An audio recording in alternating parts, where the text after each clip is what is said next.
So if you ever feel I need to be a donkey, man, hit me with the heat. Yeah, it's a Breakfast Club, bitches. Who's Donkey of the Day today?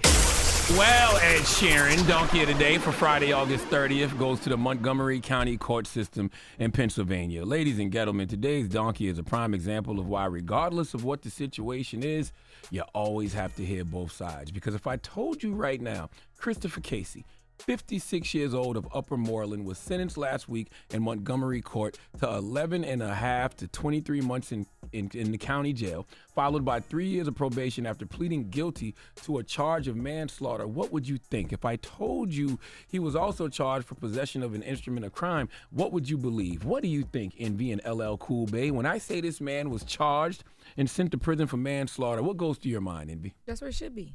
Yeah, he killed somebody. Okay.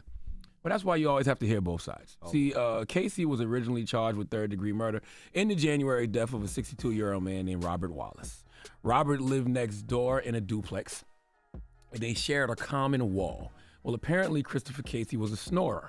Not just any type of snorer. Apparently the type of snorer whose snores could leave his mouth, travel through the walls, and into Robert Wallace's ears. Okay, we all know the person who snores, falls asleep first and keeps everybody else up. Well, one day, Robert had enough, and he decided that he needed to do something about Christopher Casey snoring. What happened next is tragic and is yet another example of why humans need better conflict resolution skills. Let's go to 6 ABC News Philly for the report, please. Right now to a deadly stabbing in Hatboro, Montgomery County. 56-year-old Christopher Casey will spend up to 23 months behind bars for a death that stemmed from an argument over snoring. He pleaded guilty to involuntary manslaughter. Prosecutors say Casey stabbed Robert Wallace, who'd pushed in a window and threatened to kill Casey over his loud snoring. The two men lived next door to each other in a duplex. This is why you always have to hear both sides. First of all, if anyone has ever told you that you snore, just know that person has very carefully weighed the pros and cons of killing you. Okay, they have played it out in their head over and over. They've thought about it. If I let this person live, I will never get a good night's sleep. But if I kill him, I'll sleep well just in a prison cell. So there is a part of me that understands Robert's frustration. He did what so many people have thought about, doing. All right, meaning he wanted a good night's sleep, and he knows he would never get one with Christopher's freight train snoring in the next apartment. I'm just assuming it was freight train snoring because this man was in a whole other apartment. Okay, they weren't roommates, they weren't bunk bed buddies. This man was in a whole other apartment. He could hear him through the walls. So this wasn't no mild snoring, no moderate snoring. This was freight train snoring that Robert could hear through the walls. Okay, these walls must have been made out of the same material that Kawhi Leonard's knees are made out of, because for Robert to be able to hear the snoring and then try to push in Christopher's first floor window and threaten to kill him. I have one question. What else was Christopher supposed to do? If somebody is pushing in your window and threatening to kill you, am I supposed to wait until they get in my residence and wait and see if they really want to kill me? No, I have to defend myself. I have to attempt to neutralize the threat. I'm shocked Christopher didn't have a gun. Okay, they found Robert 50 feet away from the residence after suffering the stab wound, so clearly he stuck him someplace fatal. But if he had a gun, they would have found him dead right there at the house. Okay, I think it's terrible that a life was lost, but if you attempt to push in someone's window, you're breaking into someone's house, and you're threatening to kill them, you're kind of asking for it. Now, back to the Montgomery County court system. I don't believe Christopher should have been found guilty of anything.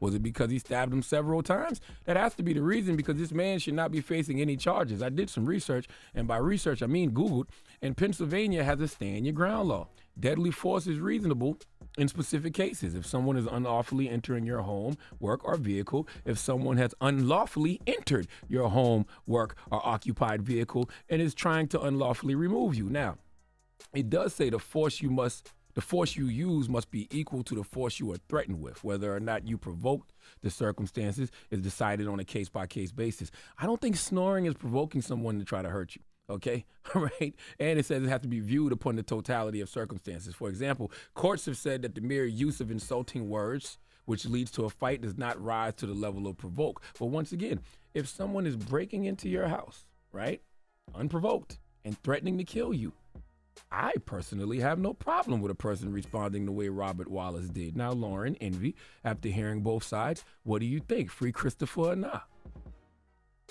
Yeah, you ain't gonna break into my house and me just sit there and look at you. Mm-hmm. Oh, okay. Yeah. Oh, all right. Just making sure. Okay. Please give the Montgomery County court system in Pennsylvania the biggest hee-haw. knocking my window. I don't know what you about to do. That's why you always got to hear both sides. You're right. That's all I'm saying. You always got to hear both sides. I was fair. I was I agree. scared for my life. What was I supposed to do? Yes. What do you expect, though, when you do something like that? Like, you should expect something coming your way. I have no idea what he was thinking. I really don't. All right. Well, thank you for that donkey of the day. Now, can we switch to Lauren's toxicity? Yes. Yesterday, Lauren LaRosa was in Lauren? here drunk. All Me? right, Lauren LaRosa. Okay, not this whole Lauren London LaRosa personality you be trying to have, saying Lauren that LaRosa. people in Delaware call you Nunu and all of that. Lauren got drunk the other night because she was at Sim's party, right? The social She unplug. came in here drunk. Mm-hmm. Can I say your name? Oh, okay. He said no. Somebody that works his friend, all right, was trying to holler at Lauren. Correct. Okay, and Lauren gassed it up. She made it. She said that he put my husband in the phone. Heart emojis Heart and this, that, and the other. emojis. Then she was clowning him for texting him. I tried to take a photo to She read was the text. clowning him for One texting thing I know how to do her. is keep my phone getting tooken. Texting her You won't saying get good this morning phone. and all kind of stuff. Lo and behold, Lauren lied on that man. He lied on that man. First of all, When we come back, we're gonna talk about it. We're gonna talk about your lies. So the question is 800-585-1051. Did you ever dog out a good man? I wish I knew what man y'all was talking about. All the man did was text Lauren and said, "Yo, hope you made it home safely." Just checking on you. And then I think she responded She like, replied back, "I love that for us." I love that for us. What? And then he replied, "Oh, okay. Heart emojis. I can't wait to talk to you later." And now it's, oh, what? Huh? You gassed him up. You started. You put my husband in the phone. I love that for us. I put my husband in my phone? Yes, you put his name in my husband. I don't remember that. Oh, Lord, never have mercy. happened. You don't need to drink ever again. That never 800 happened. That never happened. I don't. 585-1051. Who is Ladies, this man? Maybe I need to meet him. did you ever dog out a good man Can I and say his then name? did you ever dog out a good man and realize it later and say, "Damn, I missed out on a good one"? Seems like that's what happened with Lauren. Why Let's she be discuss. missing her blessings right here? I'm with you. It's the Breakfast Club. Good morning. I'm blessed. Donkey of the Day is brought to you by the law office of Michael S. Lamonsoff. Don't be a donkey. Dial pound 250 on your cell and say the bull if you've been hurt in a construction accident. That's pound 250 from your cell and say the bull. Wake that ass up. In the morning. The Breakfast Club.